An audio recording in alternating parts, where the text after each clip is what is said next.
오늘 우리에게 주신 하나님 말씀을 보도록 합시다. 오늘 우리가 함께 살펴볼 하나님 말씀은 히브리서 2장 3절 말씀입니다. 히브리서 2장 3절 말씀, 한 절 말씀 보도록 합시다.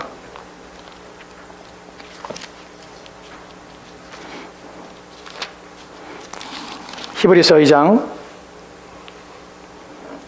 3절 말씀, 한 절 말씀입니다.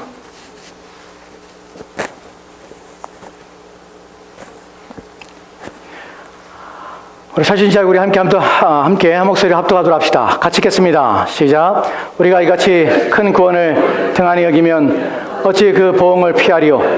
이 구원은 처음에 주로 말씀하신 바요 들은 자들이 우리에게 확증한 바니. 아멘. 여호와께 감사하라. 그는 선하시며 그의 인자하심이 영원하미로다.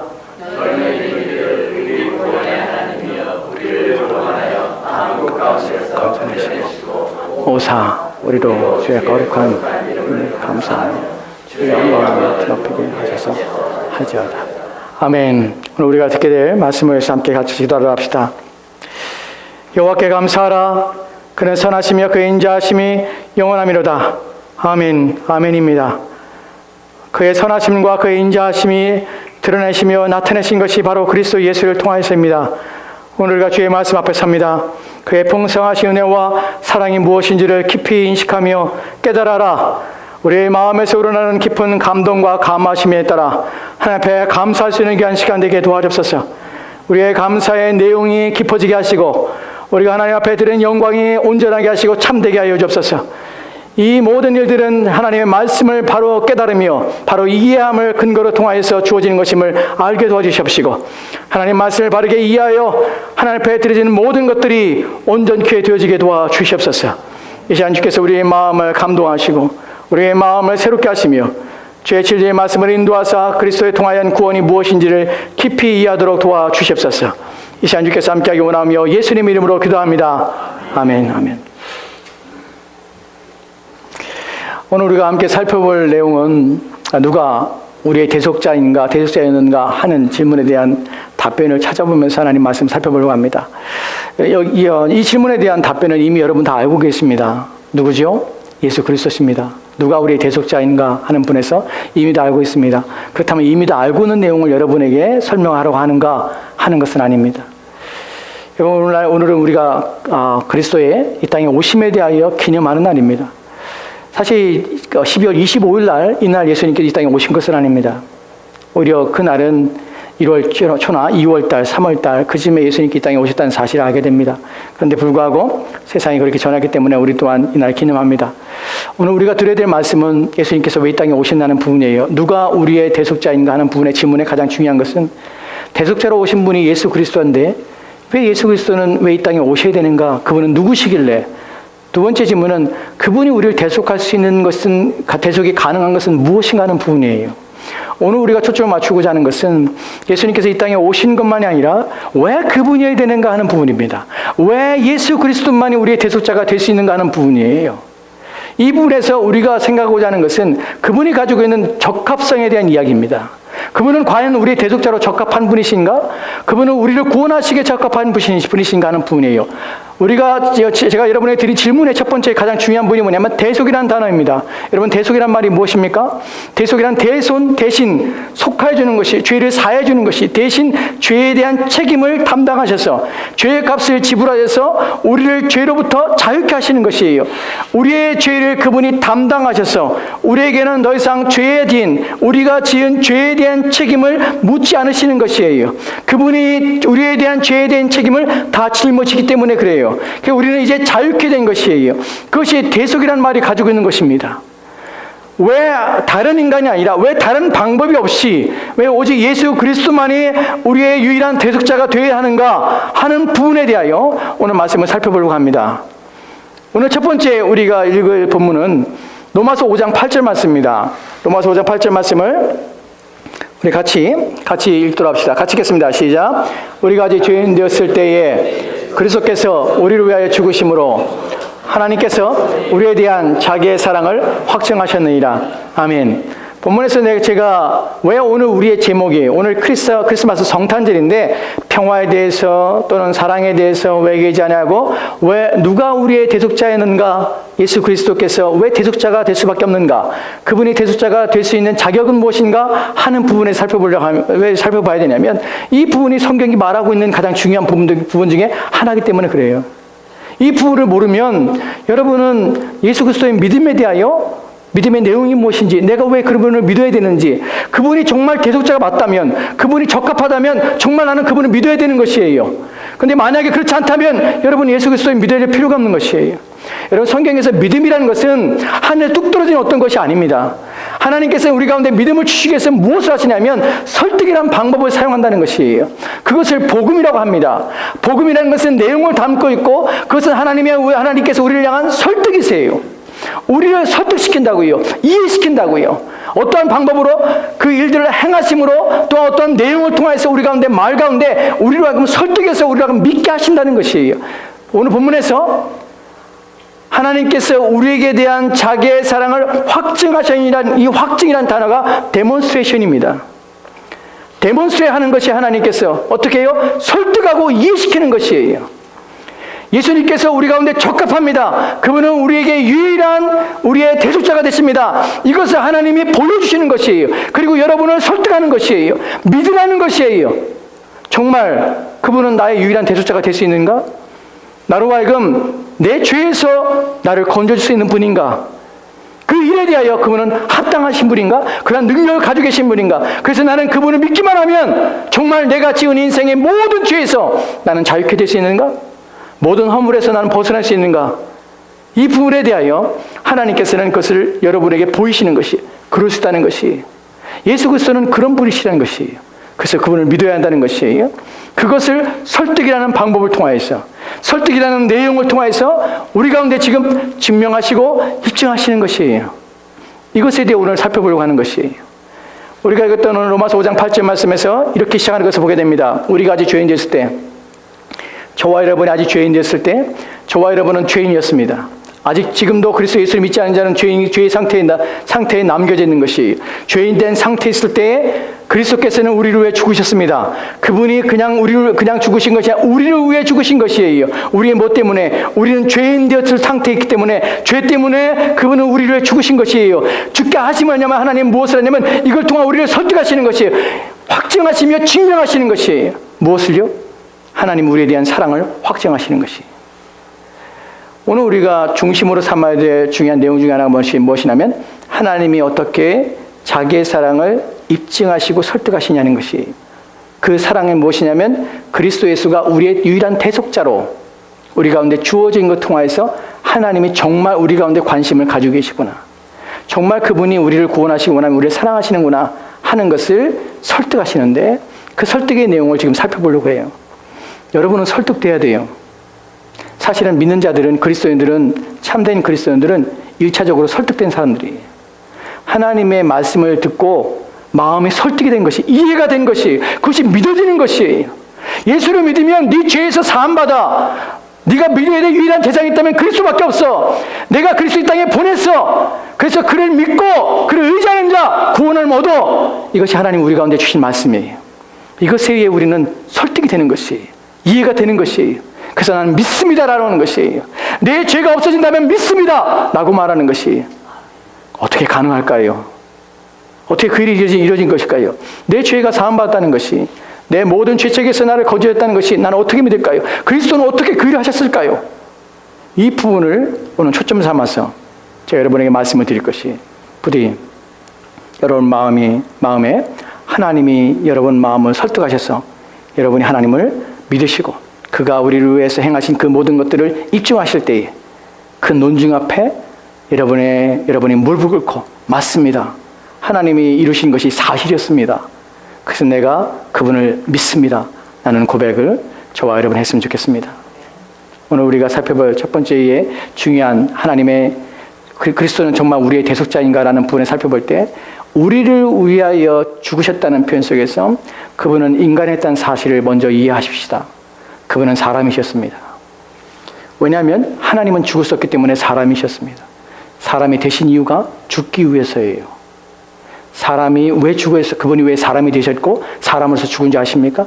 그분에 대해 성경에서 두 가지 진리 명제에 대해서 제가 이번에 말씀을 드릴게요. 첫 번째 명제는 이것입니다. 첫 번째로 같이 읽을까요? 같이 읽겠습니다. 시작. 하나님께서 인간의 죄책 때문에 다른 피조물을 형벌하기를 원치 않으신다는 것입니다. 첫 번째 기억합시다. 하나님께서는 인간의 죄책 때문에, 인간이 지은 죄 때문에 피조물에게 피조물을 형벌하기를 원하지 않았다는 것이에요.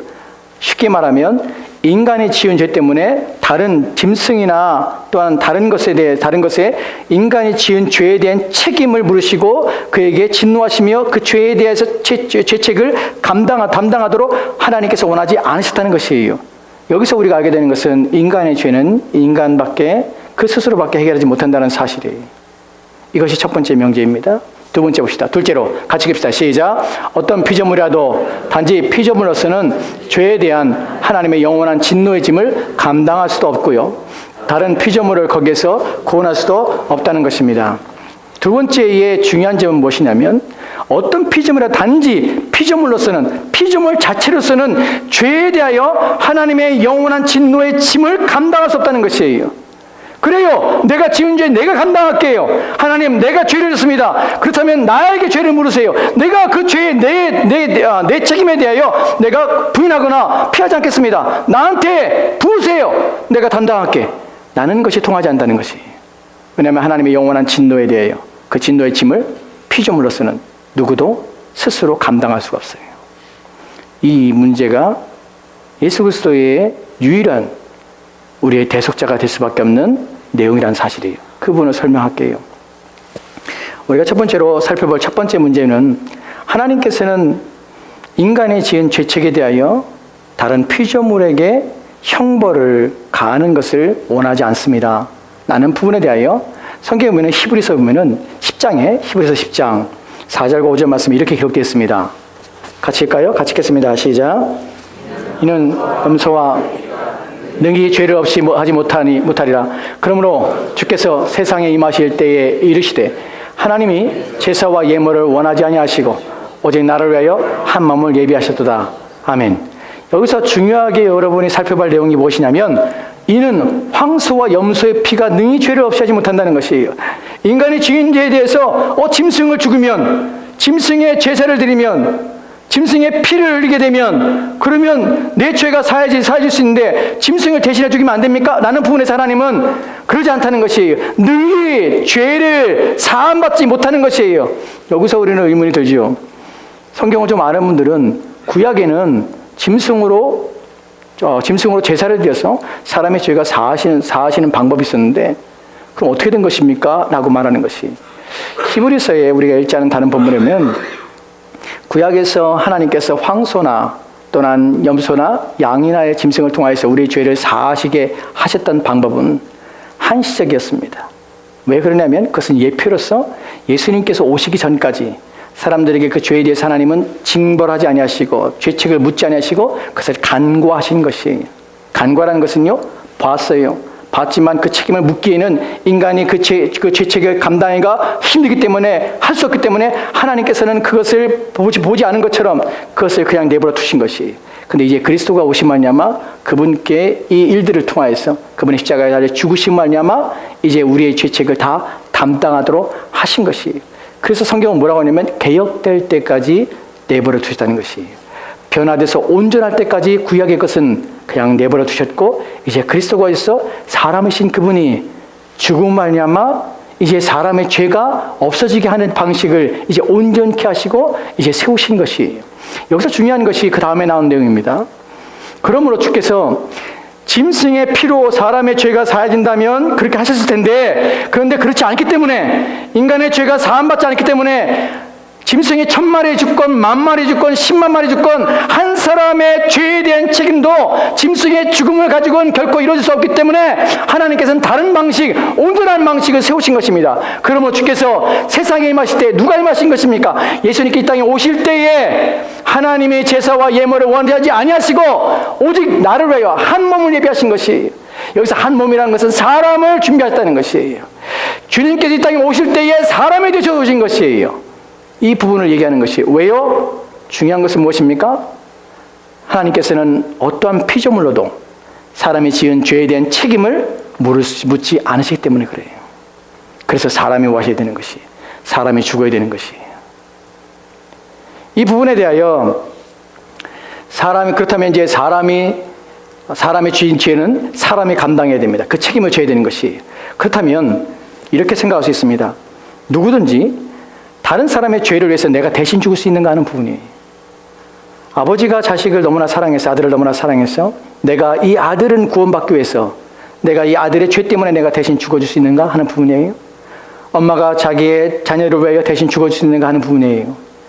또한 이제 곧 죽게 될 또한 이제 쇠약한 자기의 부모를 바라보고 안타깝게 여겨서 자식이 자기 아버지를 대신해서 그 죄 때문에 대신하여 죽을 수 있는가 하는 부분이에요. 여러분, 성경에서는 그 부분에 대하여 그럴 수 없다고 말을 합니다. 인간이 인간의 죄를 대신할 수 없어요. 여기서 보면은 왜냐하면 각자 자기의 죄에 대해서, 죄를 지은 사람이 다른 사람의 죄에 대해서 대신 죽을 수 있는 방법이 없다는 사실입니다. 이것에 대해서 에스겔서 18장 4절 말씀과 20절 말씀에 이렇게 기록되어 있습니다. 같이 볼까요? 18장 4절 말씀만 한번 같이 읽도록 합시다. 읽겠습니다. 시작.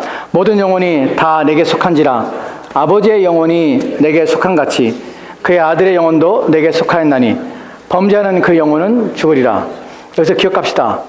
모든 영혼은 누구에게 속했습니까? 하나님께 속한 것이. 그렇기 때문에 각자 자기가 자기 생명을 자기 것이냐 남을 위해 죽을 수 있는 가능성은 없어요. 범죄한 영혼은 그 영혼은 죽는 것이에요. 그 다음에 20절 말씀을 같이 읽을까요? 같이 읽겠습니다. 시작.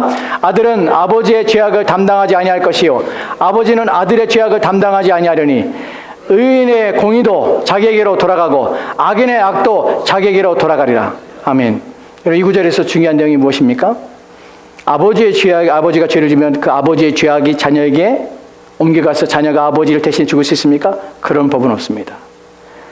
자녀가 죄를 지었는데 아버지가 그 자녀의 죄를 대신해서 죽을 수 있습니까? 그런 경우도 없습니다. 인간은 각자 자신의 죄로 죽게 되는 것이에요.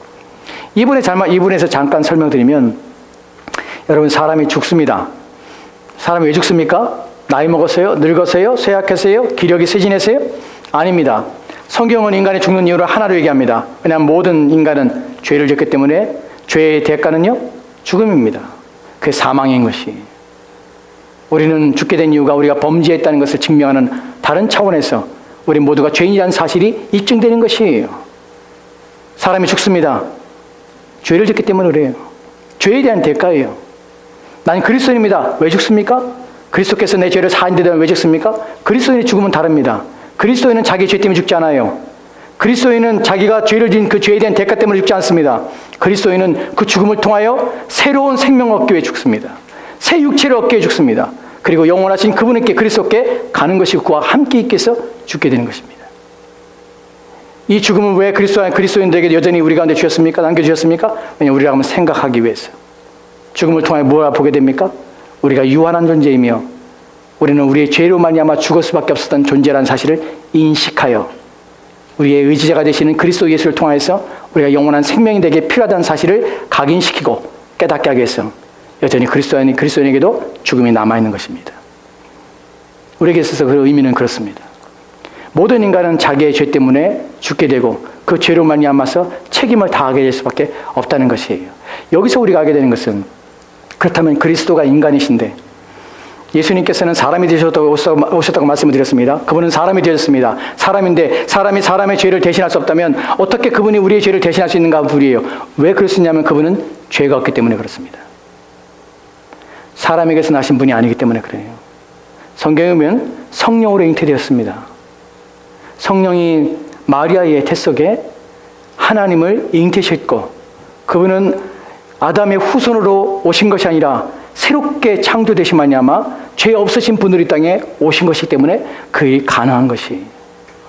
이 부분에 대하여 성경이 이렇게 말하는 것을 보게 됩니다. 디모데전서 2장 5절 말씀 봅시다. 디모데전서 2장 5절 말씀 같이 읽겠습니다. 시작. 하나님은 한 분이시요 또 하나님과 사람 사이에 중보자도 한 분이시니 곧 사람이신 그리스도 예수라. 첫 번째 중요한 것은 사람이신 그리스도 예수라. 그리스도께서는 사람이십니다. 그런데 사람만인가요? 죄를 지은 우리와 동일한 사람인가요? 죄가 없으신 분입니다. 왜 죄가 없으시면 하나님 한 분이시고 또한 하나님과 사람 사이에 중보자 한 분이시니 곧 사람이신 그리스도 예수시라. 본문에서 하나님 한 분이시고 또 하나님과 사람 사이에 중보자가 되실 수 있는 분으로서의 사람이라는 사실이, 중보자가 되실 수 있는 사람이라는 것은 무엇이냐면 그분은 사람이시지만 온전한 사람이시지만 사람만이 아니라 그분은 원래 다른 본성을 가지고 있던 분이라는 사실이에요. 이분에 대해서 빌립보서 2장 6절과 9절, 8절 말씀에 이렇게 기록되어 있습니다. 같이 읽도록 합시다. 같이 읽겠습니다. 시작. 그는 근본 하나님의 본체시나 하나님과 동등됨을 취할 것으로 여기지 아니하시고 오직 오히려 자기를 비워 종의 형체를 가지사 사람들과 같이 되셨고 사람의 모양을 나타내사 자기를 낮추시고 죽기까지 복종하였으니 그 십자가에서 죽으심이라. 아멘. 기억하십시다. 제가 여러분에게 말씀드리고 있는 이 내용은 하나님이 여러분을 설득하는 방법입니다. 설득의 내용입니다. 여러분 지금 설득되고 있습니까? 하나님께서는 우리의 죄 때문에 우리의 죄에 대해서 책임을 물으셔야 되는데 피조물에게 묻지 않았습니다. 물을 수가 없습니다. 인간의 죄는 인간이 담당해야 됩니다. 그래서 누가 필요합니까? 죄 없으신 사람이 필요한 것이에요. 왜냐하면 죄된 사람이 다른 죄된 사람을 살 수가 없는 것이에요. 사형수가 다른 사형수를 향해서 내가 네 죄를 왜 대신 죽어줄게 말할 수 없는 것이에요. 모든 죄의 작은 사망입니다. 모든 인간은 죽음 가운데 놓여 있는 것이에요. 그렇기 때문에 죄가 없으신 분이 필요한 것이에요. 그래서 하나님이신 그분이 사람이 되신 것이에요. 본문에 보면은 예수 그리스도 누구십니까? 예수님은 어떤 분이시냐면 그는 근본, 본래적으로 원래 어떤 분이냐면 하나님의 본체세요. 하나님의 본체란 말이 무슨 말입니까? 하나님의 본질 같은 본질을 가지고 계신 하나님이란 말이에요. 하나님이신 그분이 사람이 되신 것이에요. 그래서 그 다음에 나오는 말이 하나님과 자신이 동등되지만 동등되는 것을 요구하지 않으시고 주장하지 않으시고 오히려 자기를 내려놓으셔서 종의 형체를 가지고 종의 누구의 형체요? 우리의 모습으로 오셔서 사람같이 되신 것이에요. 왜요? 그래야 우리를 구원하셨기 때문에 그래요. 첫 번째의 내용이 무엇이었습니까? 다른 피조물로 우리의 죄가 사함받잖아요. 인간의 지은 죄는 각자 인간이 책임을 져야 돼요. 사람이 돼야 돼요. 그래서 그분이 사람이 될 수밖에 없는 것이, 그래서 사람이 되신 것이 누가요? 하나님이 그렇게 하신 것입니다. 우리는 여기서 중요한 내용을 또한 알게 됩니다. 더 중요한 내용을 마지막 말씀을 좀 드리려고 하는데 그분이 사람이 되셨고 하나님이 이 땅에 오셔야 됩니다. 여기에는 또 다른 문제가 있습니다. 또 다른 문제가 우리가 안에 있기 때문에 이 문제를 해결하고 해서 하나님이신 그분이 사람이 되셔서 오신 것이 단순히 사람의 죽음에 사람만이 필요하기 때문에 죄 없는 사람만 필요하고 오신 것이 아니에요. 여러분 성경을 보다 보면 예수님께서 우리의 유일한 구속자가 되시는, 우리의 유일한 대속자가 되실 수밖에 없는 이유에 대해서 이렇게 설명하는 것을 보게 되는데, 첫 번째로는요, 우리의 대속자인 그분은 우리가 지은 우리의 죄책에 대하여 그 죄에 대한 책임이 결코 가볍지 않기 때문에 그분이 사람이 될 수밖에 없어요. 만약에 죄 없는 누군가가 죄가 없다면 나를 대신해서 죽을 수 있는가 하는 부분에서 성경은 결코 그럴 수 없다고 그래요. 죄에 대한 책임은, 인간이 지은 죄에 대한 책임은 인간이 책임을 져야 돼요. 근데 죄를 지은 사람은 다른 사람의 죄를 위해서 죽을 수가 없어요. 그렇다면 죄가 없는 누군가가 죄를 지은 나를 대신해서 죽을 수 있지 않는가? 그래서 우리는 죄가 없는 누군가를 찾을 수 있지 않는가? 그래서 그 사람이 만약 나를 죽은다면 나는 내 죄에서 탕감받을 수 있지 않은가? 나는 생각할 수 있어요. 근데 문제는 죄가 없는 우리 중에 누군가 죄가 만약 서로 죄가 없다 할지라도, 우리 중에 누군가 죄가 없다 할지라도 우리가 그 죄 없는 사람이 다른 죄인을 향하여 다른 사람을 위해서 죽을 수 있는 것이 불가능한 이유는 무엇이냐면 인간이 지은 죄에 대한 책임과 죄에 대한 형벌을 감당할 수 있는 것이 결코 인간 스스로는 할 수 있는 것이 아니기 때문에 그래요. 인간이 지은 죄는 결코 가볍지 않습니다. 이 문제가 죄가 없는 다른 사람이 죄를 지은 다른 사람을 위해서 죽지 못하는 이유예요. 저와 여러분이 지은 죄에 대하여 왜 그리스도 예수가 필요하냐면, 왜냐하면 그 죄에 대한 무게를 감당할 수 있는 분이 오직 예수 그리스도밖에 없기 때문에 그래요.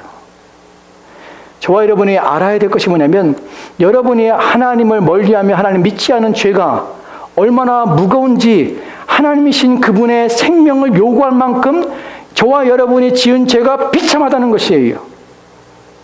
그것이 너무나 크다는 것이에요. 그래서 감히 어떤 인간도 내가 내 죄에 대한 책임을 내가 묻겠습니다고 하나님 앞에 설 수 없다는 것이에요. 왜냐하면 너무나 무거운 죄이기 때문에 그 형벌을 감당할 수가 없는 것이에요. 이것이 예수님께서 땅에 오셔야 될 이유 중에 하나입니다. 단 두 번째로는요, 인간이 지은 죄에 대하여 단순히 죄를 용서만 하는 것이라면 괜찮습니다. 하지만 그리스도가 왜 하나님이신 그분이 사람이 되시냐면 단순히 우리 죄를 용서하는 차원만이 아니에요. 그것을 뛰어넘는 다른 것이 필요하기 때문에 그래요. 내가 죄 용서받았어요. 죄 용서받고 또다시 죄를 지면 누가 그 죄에 대해서 사함받을 수 있습니까? 누가 또다시 그리스도가 죽으셔야 됩니까? 또다시 죄가 없는 누군가 필요하지 않겠습니까? 그 일에 대하여 예수 그리스도가 우리의 유일한 대속자가 되어야 되는 이유는 무엇이냐면 우리의 죄를 용서하실 뿐만 아니라 더 이상 우리가 범죄하지 않도록 죄를 소멸할 수 있는 능력을 줄 수 있는 분이 필요하다는 것이에요. 이것이 정말 필요합니다. 그리스도인이 새 사람이 되었고 성경에서 너희가 옛사람이 십자가에 못 박혀 죽었고 너희는 이제 거듭났고 너희는 이제 새롭게 되어서 이제 죄를 지는 자가 아니라 죄를 짓지 아니하며 더 이상 죄의 노예가 되지 아니하고 죄와 싸워서 또한 죄와 다투어 죄를 대적하여서 너희 자신이 범죄하지 않도록 너희 자신을 지킬 수 있는 그 일들이 일어나고 그 일들이 시행된 자가 그리스도인입니다. 그리스도인은 죄를 소멸하는 능력을 소유한 자들이에요. 죄와 더 이상 싸우지 못하고 죄에 질질 끌려서 노예로 살던 자가 아니라 더 이상 범죄한 일에서 그 양심이 찔림받아서 이제 이렇게 살면 안 되지라는 의식과 또한 내가 이렇게 하나님 앞에 바르게 살아야지, 하나님 앞에 더 이상 죄를 지면 안 되지, 내 모든 삶에서 더 이상 악한 일들에 대하여 내가 이제 끊어야지, 내가 예전에 모든 삶은 하나님 없이 살았던 그 모든 삶은 이제 충분해, 더 이상 내 삶과 내 영혼을 그러한 것 가운데 던져주는 일은 비참한 것이야. 나는 깨달음과 그래서 새로운 삶으로 살려고 하는 의지, 결단, 확신, 또한 그 일에 대한 끊임없는 나아감, 이 모든 일들은 그리스도께서 십자가에 죽으심만이 아마 이루신 놀라운 우리에게 주신 능력입니다. 이것이 예수 그리스도가 우리를 위해 죽으셔야만 하는, 또한 이 땅에 하나님이 이 땅에 오셔서 우리를 위해 이루시는 일들입니다. 그래서 우리는 예수 그리스도만이 우리의 유일한 대속자라는 사실을 이제야 깨닫게 되는 것입니다. 일에 대하여 우르시누스는 이렇게 말합니다. 하이데베 교류문답을 쓴 우르시누스라는 사람이 있어요. 그 사람이 하이데베 교류문답을 쓰면서 그 사람이 이렇게 말해요. 왜 예수 그리스도가 우리의 유일한 대속자인가? 왜 그분이 우리의 죄를 담당할 수 있는가 하는 부분에서 이렇게 말합니다.